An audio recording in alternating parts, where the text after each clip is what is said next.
Hello, my wonderful, beautiful friends. Guys, welcome back to another episode of r/ProRevenge, where you'll hear stories about people getting what they deserve. Guys, I hope you're having a wonderful day today. And listen, the stories in today's episode are super satisfying. I hope you enjoy them today, and do hit that subscribe button for future stories. I've been a computer technician for more than 15 years, and I've worked on all kinds of computers.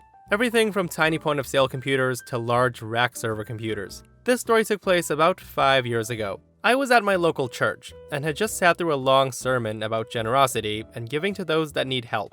At the end of the sermon, Pastor Bob asked for an additional donation because the church's roof needed repairs, and that would cost about $20,000 US.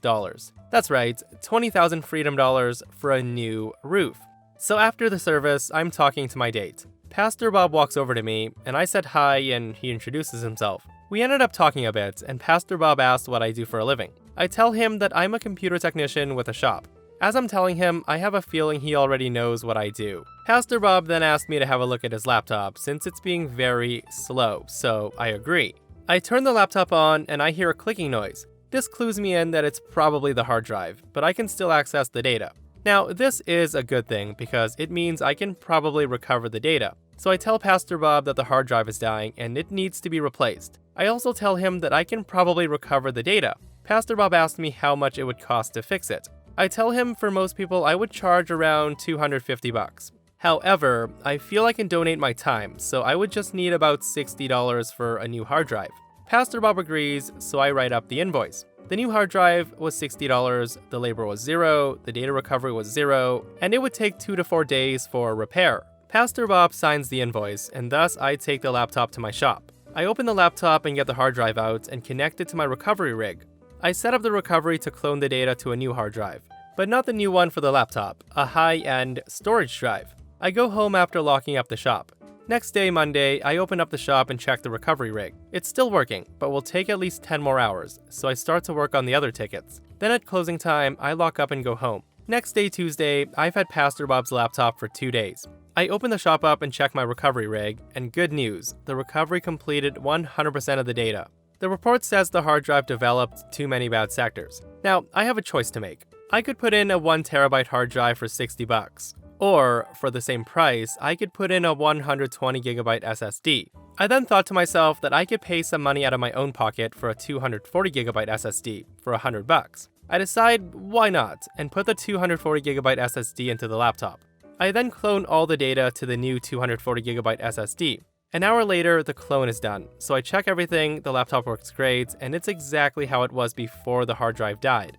So I call up Pastor Bob and tell him the computer's done. He says, great, he'll be there soon to get it. So about 45 minutes later, Pastor Bob walks in. I show him his laptop is working and is much faster. He loves it and signs the pickup form.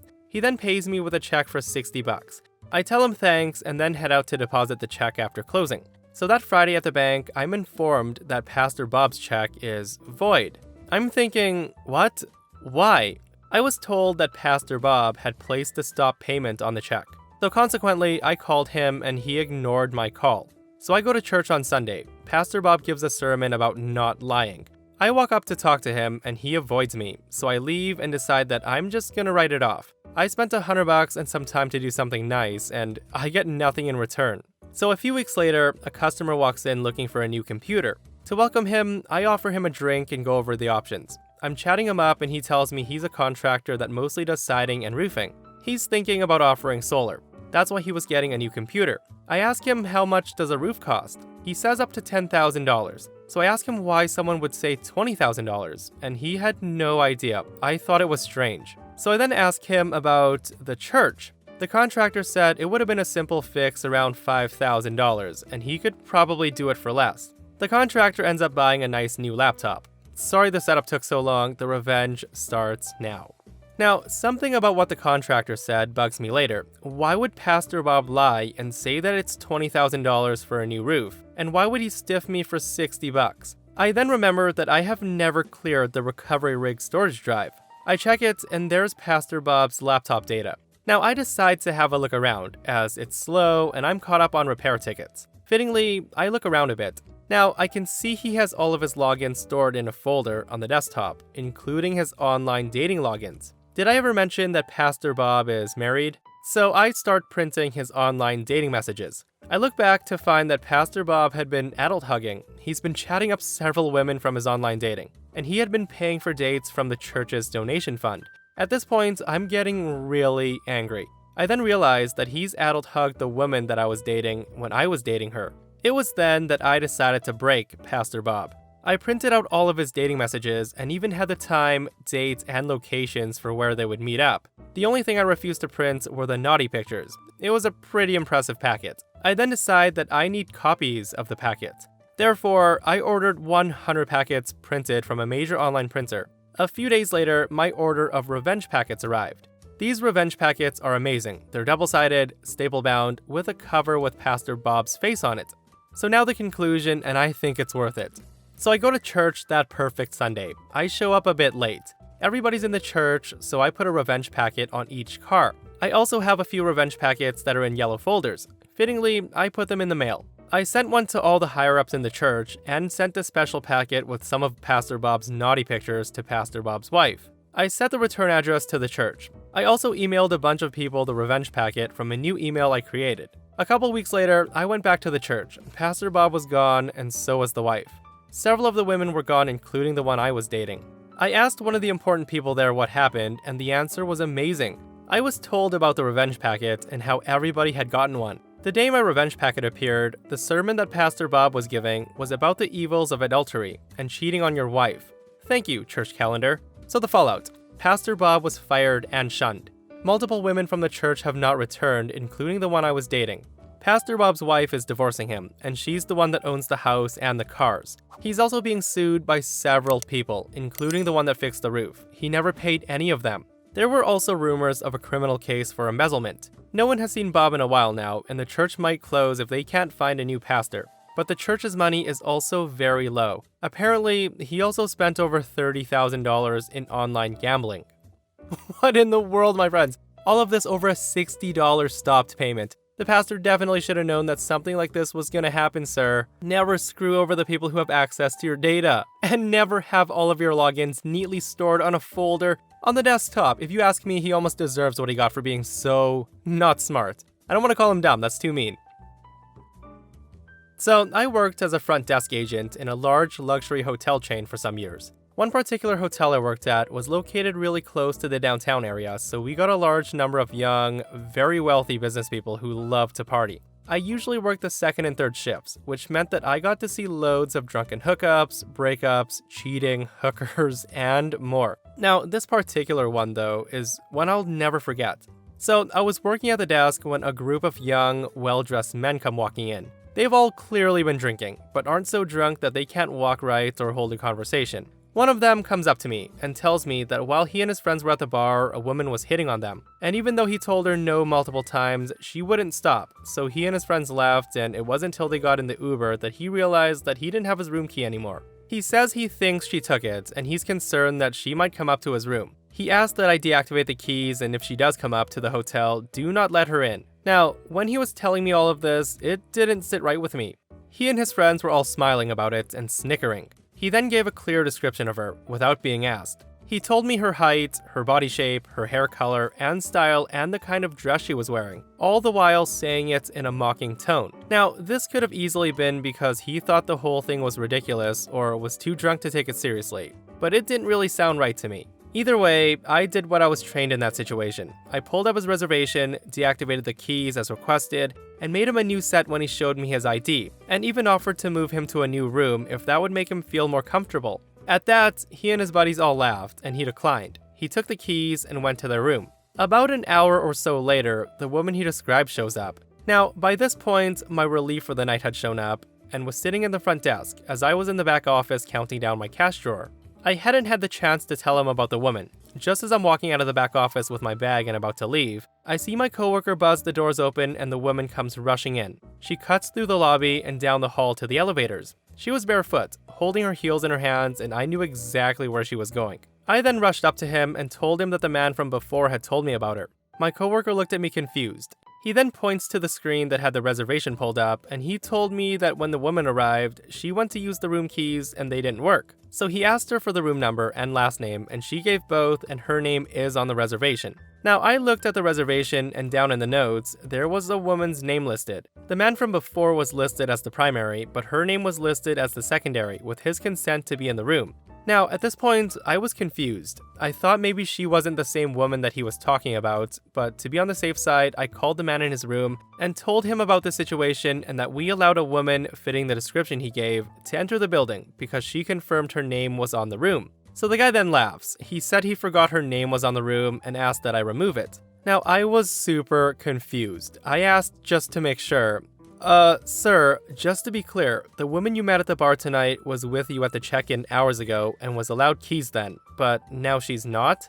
So the guy then laughs with all of his friends in the room and says, "Aw, guys, I confused the poor girl." He gets back on the phone with me and says, "Yeah, sweetheart, she's banned from the room. Don't worry about the other details, just take her name off and don't let her in." I said, "I see. Then, if she's not going to be able to go in the room anymore, would you like us to call the police and have her removed from the property?" The guy then responds with, "Oh, whoa, that's too far there. Don't worry, she'll get the hint soon enough."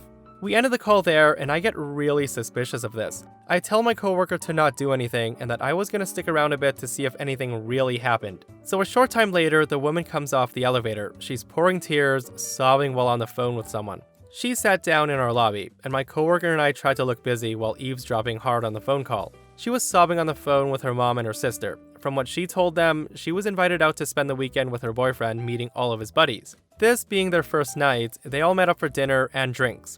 So after a bit, she goes to the restroom, and when she comes back, she caught her boyfriend hitting on another woman. When she confronted him pissed off, he called her a bunch of names and embarrassed her in front of his friends and the entire place. All of his friends joined in on mocking her, and he threw in her face that she was nothing without him and dumped her right there. He and his friends then took an Uber back and left her stranded at the bar with no money and no way back.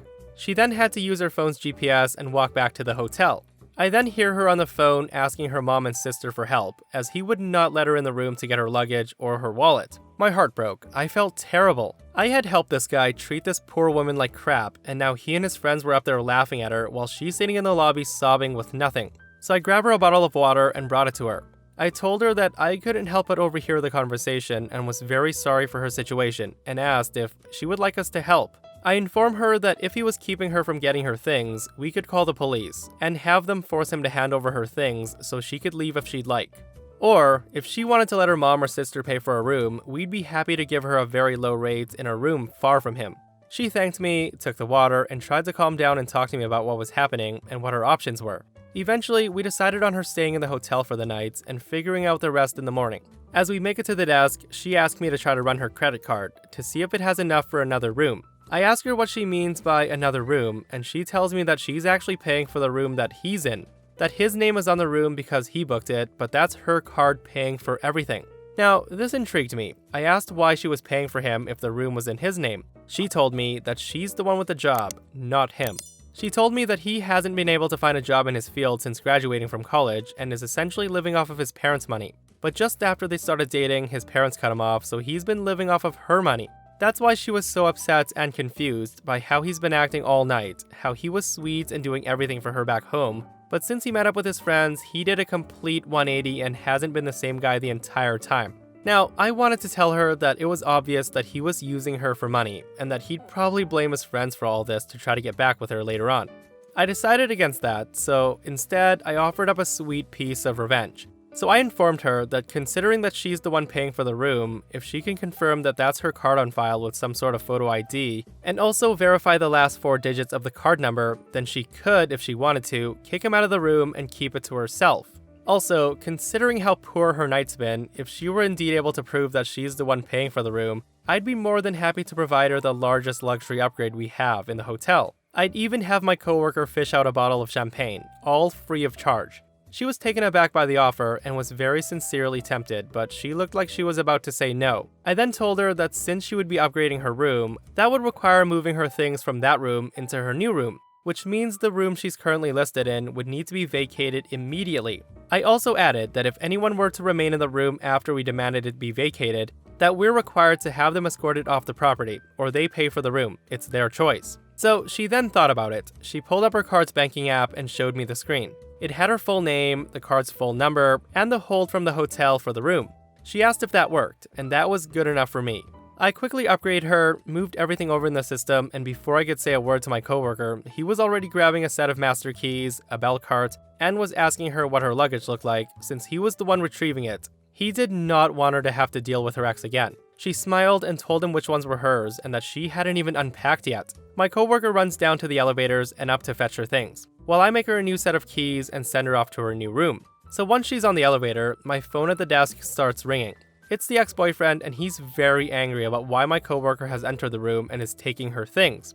I calmly explain that I cannot give out the private information of any of our guests, and that if he would like to remain in his room, he will need to pay for it, as there is no longer a method of payment for his room. And he blew up. He's making a ton of demands, and at the same time yelling at my coworker to stop what he's doing. But it's obvious from the way he's yelling at him that my coworker isn't listening to him. I can hear the guy's friends telling him to chill out and to just pay for the room. I then explain that we will give him a courtesy 10 minutes to make a decision, at which point, if he doesn't have a payment ready, then he must vacate the building or we will be forced to call police and have him evicted. The guy continues to yell at me. He screams, swears, threatens, and yells for a solid minute before taking a breath. I then tell him he has 9 minutes remaining and ask if he's come to a decision yet. He then hangs up on me. So 9 minutes later, I call the room and he doesn't answer. I call again with no answer. I call for a third time and he picks up and immediately hangs up. I then call the police and tell them what's going on, and they said they're on their way. So the officers arrive and I tell them what's going on, and we go up to the room together, and the man and his friends are white as ghosts when they see the cops. The cops explain to the ex-boyfriend and his friends that they're being evicted from the room. At this point, the ex-boyfriend starts to try to talk to me, but the cops stop him and tell him to only talk to them. The friends are all offering to pay for the room at this point, and the cops look at me and ask if that would be acceptable. I smile very sweetly and say, no. The cops nod and start rushing all the guys to grab their things and leave the room. The ex-boyfriend is the last one out the door. He's carrying 2 bags and complaining that he isn't even given a luggage cart and has to carry his own things. His friends look pissed at him. I go with the officers to escort all of them out the building and run into my coworker in the lobby. He waits until they're all outside in the building parking lot to tell me that the woman's in her new room, she loves it, and said no to the champagne and she just wants to sleep. I didn't get to see her before she left town the next day, but her ex-boyfriend did try calling our hotel to complain a number of times and even tried leaving some bad reviews of us online, and lied through all of it. I hope she never has to deal with him again. My friends, what an amazing revenge story on a scumbag of a guy. Listen, you've got to be lacking a lot of brain cells to do that to the person who literally pays for your hotel room. I'm so glad that OP and her coworkers got together to take down this friggin' idiot. Clearly the guy chose bros over her, and that doesn't really work out when she's paying for your life, man. I'm sorry, but that's a terrible move. And that, my friends, brings us to another end of r/ProRevenge. Guys, I hope you enjoyed the stories today, and if you did, do hit that like button. And if you missed yesterday's episode I did, a Karen friggin' pushes her 4-year-old into a pool just to get a video of him almost drowning to show her friends and family on social media. You gotta get those likes, right? My friends, check it out if you haven't, and I'll see you guys in the next one. I love you.